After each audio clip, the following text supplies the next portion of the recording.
आज जो हमारे गेस्ट है यहां पर बैक स्टेज पर, उनकी जो एनर्जी है वो नेक्स्ट लेवल है। वो इंडिया के सबसे पॉपुलर मोटिवेशनल स्पीकर्स में से एक हैं। Please give an energetic and warm welcome to the one and only Sonu Sharma.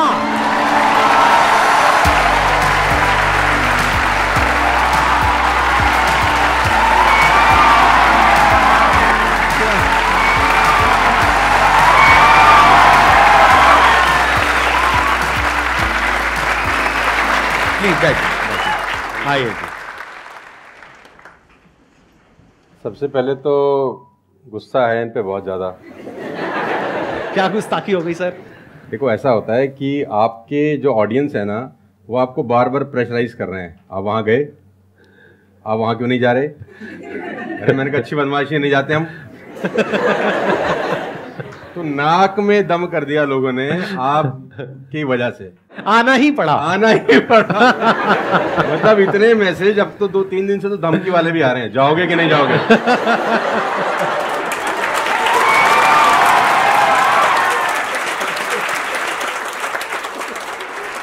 इस बहाने मिलना तो हो गया ना सर? इस बहाने मिलना हो गया। और मैं जानता हूं कि 2-2.5 महीने से हम लोग प्रोसेस में थे कि आपके से मुलाकात होगा, लेकिन अच्छा लगा बच्चों की एनर्जी देखकर और आपसे मिलकर वाकई में।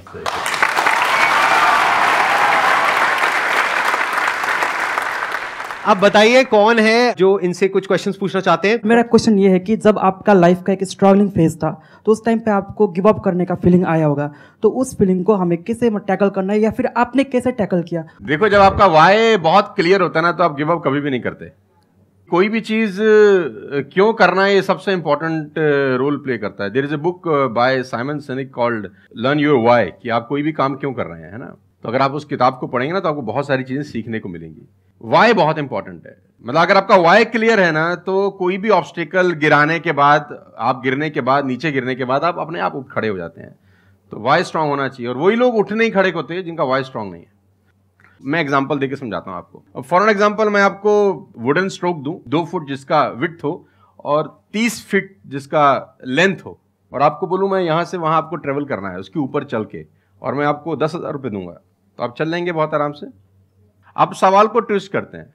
अब उसी फट्टे को मैं 100 माले की 2 बिल्डिंग के बीच में लगा दूं, अब आप चलेंगे? लेकिन मैं अगर आपको अभी भी चलवा दूं तो आप अभी भी चलेंगे। अगर आपको पता हो कि दूसरी बिल्डिंग में आपकी बेटी है और उस बिल्डिंग में आग लग गई है, और मैं आपको 1 रुपया भी नहीं दूंगा, फिर भी आप चलेंगे? बिकॉज आपका वाई क्लियर है। जब जब आपका वाई क्लियर होता है ना, तो कोई भी ऑब्स्टिकल, कोई भी गिरावट आपको कभी रोक नहीं सकती। लेकिन जब वाई क्लियर नहीं होता, तो छोटी सी छोटी ऑब्स्टिकल भी आपको वापस ले जाती है जहां से आपने जर्नी स्टार्ट किया होता है। वाई इंपॉर्टेंट है। आप सबसे मेरा एक क्वेश्चन है, आप कैसे बनना चाहते हो? जैसे एक होता है कि जरा सा भी कोई थोड़ी सी भी प्रॉब्लम आई तो रोने लग गए, परेशान हो गए। एक ऐसी पर्सनालिटी आपकी हो सकती है कि आने दो, जो आ रहा है आने दो, देख लेंगे, संभाल लेंगे। वो किसके अंदर हो सकता है? जिसने बहुत सारी छोटी छोटी प्रॉब्लम्स को फेस किया है, वही तो बोल सकता है ना आने दो। इस बात को अच्छे से समझ लो कि स्ट्रांग बनते कैसे हैं। स्ट्रांग बनते हैं प्रॉब्लम से, फेलियर से, स्ट्रगल से, सक्सेस से नहीं। सक्सेस से तो दिमाग खराब होता है हम सबका। सच बता रहा हूं आप लोगों को। अभी आप लोगों के लिए सक्सेस बहुत इंपॉर्टेंट है ना। सक्सेस से कुछ नहीं होता है। सक्सेस जब मिल जाती है, हम अपने कंफर्ट जोन में चले जाते हैं और दिमाग खराब हो जाता है, ईगो बढ़ जाती है। बट एक्चुअल में एक इंसान अंदर से जो स्ट्रांग बनता है ना, वो बनता है ठोकरे खा खा करके, प्रॉब्लम्स को फेस करके, स्ट्रगल्स को देख करके। तो आप जितना अभी इस एज में फेलियर्स को देख लोगे, फेलियर से डरोगे नहीं, उतना ही आने वाले 10 साल बाद स्ट्रांग हो जाओगे। With all the respect and regard to everybody, आप देखेंगे कि जो सड़क किनारे बहुत सारे लोग रह रहे होते हैं ना, तंबू वंबू लगा के कुछ सामान बेच रहे हैं टाइप्स, वहां देखना उनके बच्चों का इम्यून सिस्टम बहुत शानदार होता है। वो सर्दी में, जनवरी की सर्दी के अंदर वो नंगा ही खेल रहा होगा सर, और हमारा पैम्पर्ड बच्चा ब्लैंकेट के अंदर उसको जुकाम हो जाता है जरा सा हवा लग जाए ठंडा। तो जो ठोकरे हैं ना, वो आपका इम्यून सिस्टम बहुत अच्छा बना देती हैं। सफलता, सही कह रहे हैं संदीप जी, कि दिमाग खराब करती है। तो ये जो 5-6 साल हैं, फ्रॉम 14 to 20 और 22, यहां तो आदमी की रगड़म पट्टी होनी चाहिए दबा के। मतलब उसके तो खून के आंसू आ जाने चाहिए कि जिंदगी में भगवान ने मुझे क्या दिया है। सही कह रहे हैं, बिल्कुल सही कह रहे हैं। बता रहा हूं अपना। जो मैच्योर लोग रहते हैं, जिनको लगता है कि यार एक कुदरत टेस्ट ले रही है यार हमारा, वो तो खुद ही बोलता है, अगर 2-4 साल कुछ ना हो ना, ऊपर देख के बोलता है कुछ कर नहीं रहे क्या। मुझसे भरोसा उठ गया है क्या? हाँ सही बात है। भेजो कुछ चैलेंज, मैं तैयार हूं कुछ बड़ा। मजा ही नहीं आता उसके बिना, उसके बिना मजा ही नहीं आता। तो लोग वो हैं कि हम गाड़ी चलाते हैं ना, 4-5 साल स्मूथ चलने लग जाए गाड़ी रोड पे, तो हम गाड़ी रोक के खुद ही खड्डा खोदते हैं सड़क पे।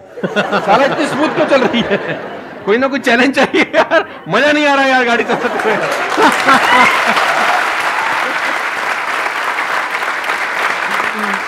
तो चैलेंजेस आपका इम्यून सिस्टम बहुत अच्छा करती हैं, और मेरे हिसाब से 14 और 20 साल का जो एज है, इसमें तो खूब पिटाई होनी चाहिए आदमी की, खूब रगड़ा पट्टी होनी चाहिए, ताकि उसका इम्यूनिटी एक बार अच्छी हो जाए, बाकी का उसका जो 60-70 साल का जिंदगी है ना, वो लोहा हो जाता है।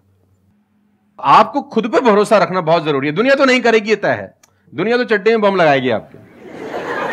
हाँ, तकलीफ ये नहीं है कि चड्डे में बम लगाएगी, तकलीफ ये है कि रिमोट भी अपने हाथ में रखेगी जब मन करे। हाँ, जब मन करेगी बस।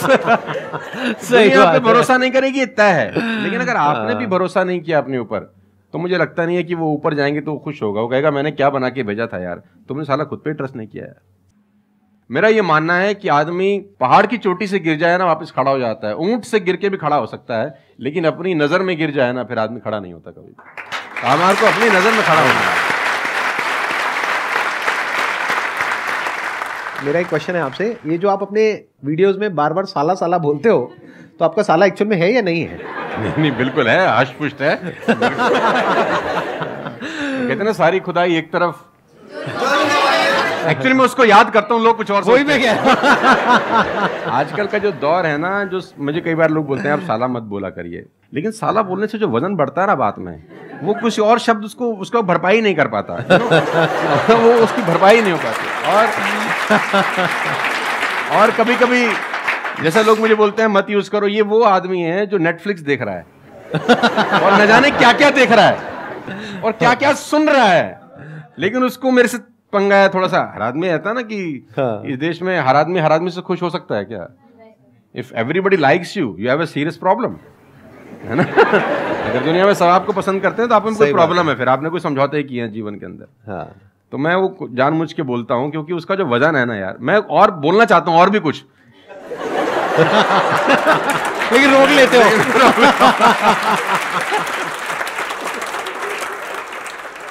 सर मैं क्वेश्चन करना चाहता हूँ कि जैसे लाइफ में सबके लिए सब कुछ क्लियर होती है, नॉलेज सबके पास है, क्लियर कट सब है सब रास्ते के लिए कि क्या करना है क्या नहीं करना। कुछ चीज़ें उनको रोकती है, पता है उसको भी वो क्या रोकती हैं क्या नहीं रोकती हैं, फिर भी वो चाह के वो बंदा आगे नहीं बढ़ पाता उन चीज़ों को लेके। एक नेगेटिविटी उसको रोकती है और उसकी सराउंडिंग उसको रोकती है, मैटर करता है, उसको सब पता है करना क्या है, फिर भी वो रुकता है। सर इसके लिए कोई ऐसा आंसर दो, आज तक किसी ने दिया ना और क्लियर कट हो।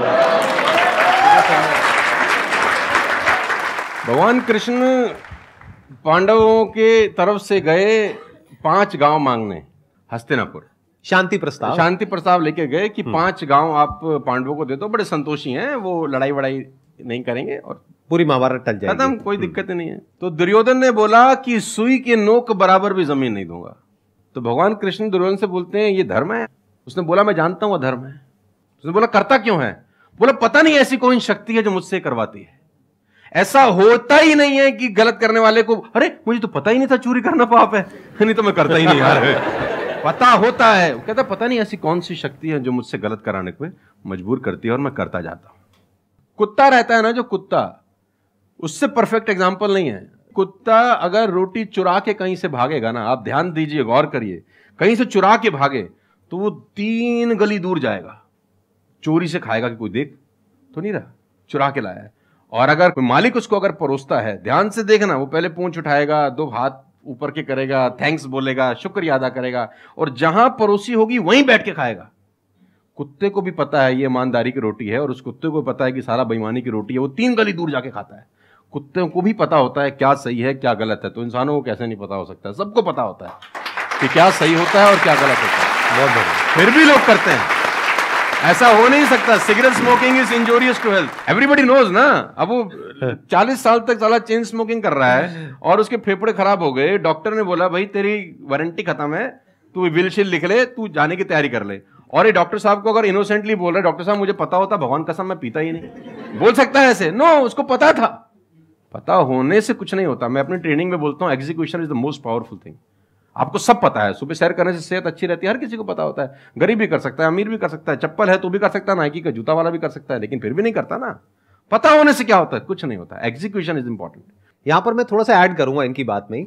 अब इस प्रॉब्लम को सोल्यूशन क्या है? जैसे फॉर एग्जांपल, एक बार आपको सिगरेट की लत लग गई, तब अगर आप एक क्वेश्चन पूछोगे तो आपके लिए सिगरेट को छोड़ना, अगर मानो आपको 10 साल हो गए सिगरेट पीते हुए, अब एकदम से सिगरेट को छोड़ना बहुत ही मुश्किल है। मैं बोलता हूं आसान है, लेकिन इतना आसान नहीं है, क्योंकि बायोलॉजिकली आपकी जो ब्रेन है वो मांगेगी उस चीज को। अब सिर्फ साइकोलॉजिकली आप क्रेव नहीं कर रहे सिगरेट के लिए, बायोलॉजिकली भी वो क्रेविंग उठेगी अंदर से। जैसे भूख लगती है, प्यास लगती है, वैसे ही निकोटिन मांगेगी आपकी जो ब्रेन है। तो इसका सोल्यूशन क्या है? जब भी कोई गलत काम करने की शुरुआत कर रहे हो, आपको पता है कि वो सही है गलत है, तभी आपने क्वेश्चन पूछा, आपको पता है कि मैं यहां पर गड़बड़ कर रहा हूं। अब वो गड़बड़ क्या हो सकती है? टाइम खराब कर रहा हूं। एक बार आदत पड़ गई टाइम खराब करने की, उसके बाद बहुत मुश्किल हो जाएगा उसको छोड़ना।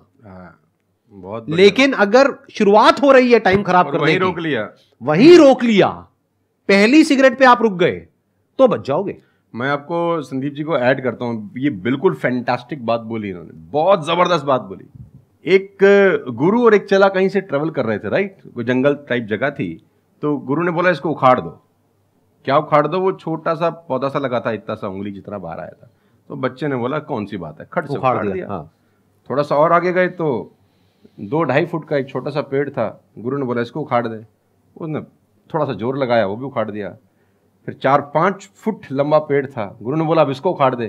थोड़ी सी उसको मेहनत लगी, लेकिन उसने फाइनली इसको भी रिमूव कर दिया। अब एक बरगद का पेड़ था करीब 20 फीट ऊंचा। गुरु ने बोला अब इसको उखाड़। बोला महाराज कैसी बातें करते हुए, कैसे उखड़ेगा? बोला यही सिखाना चाह रहा था कि एक बार जड़ें गहरी हो जाए ना तो उसको उखाड़ना बहुत मुश्किल होता है।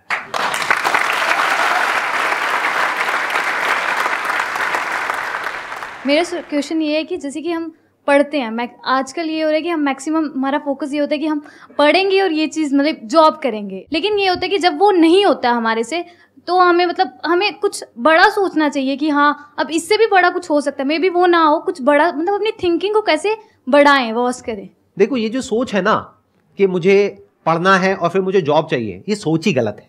अगर आप मुझसे पूछोगे तो मेरे स्टैंड पॉइंट से सोच पता है क्या होनी चाहिए? इतना तगड़ा इंस्ट्रूमेंट हमको मिला हुआ है, ये जो ह्यूमन बॉडी है, इसको एक इंस्ट्रूमेंट की तरह देखो। कितना कमाल का इंस्ट्रूमेंट है, क्या ब्रेन है हमारे पास में, क्या थिंकिंग पावर है, क्या एबिलिटीज है। इसको हम यूज कर रहे हैं किस लिए? सर्वाइव होने के लिए। सर्वाइव तो जानवर भी कर जाते हैं, उसमें क्या बड़ी बात है? तो नॉलेज को यूज करो, यानी एजुकेशन को यूज करो कुछ क्रिएट करने के लिए। माइंडसेट को चेंज करो। अभी क्या एज है? 20 साल, 22 साल। अभी सोचो कि मैं अपनी पूरी लाइफ को क्रिएट करने वाली हूं। 20 साल, 30 साल, 40 साल, 50 साल, अभी पूरी लाइफ पड़ी है।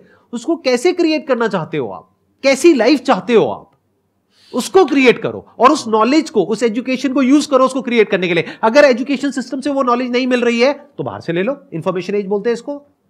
इंटरनेट पे भरी पड़ी है नॉलेज, नॉलेज की कहां कमी है? और अपने दिमाग को खोलो।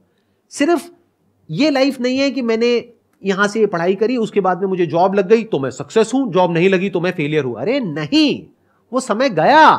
आज अनलिमिटेड ऑप्शंस है। फिर भी अगर हम ऐसी बात करते हैं तो इसका मतलब क्या है कि अभी हमारा दिमाग खुला नहीं है, दिमाग बंद है।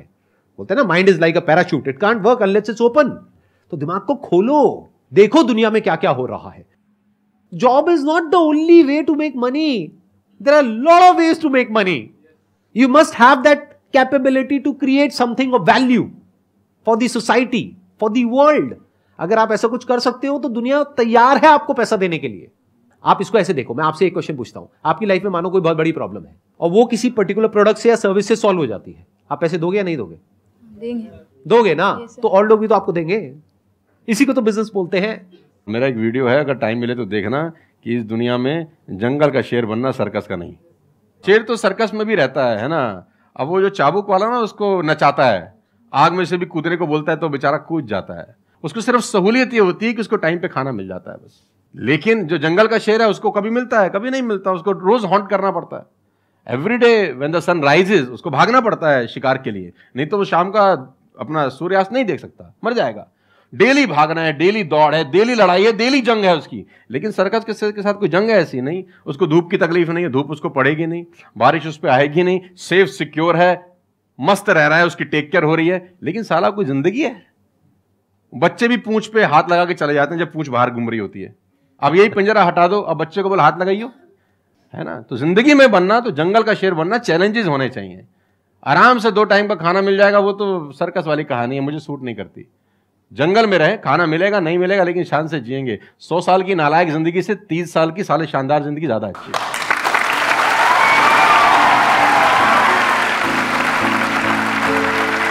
Thank you so much, thank you.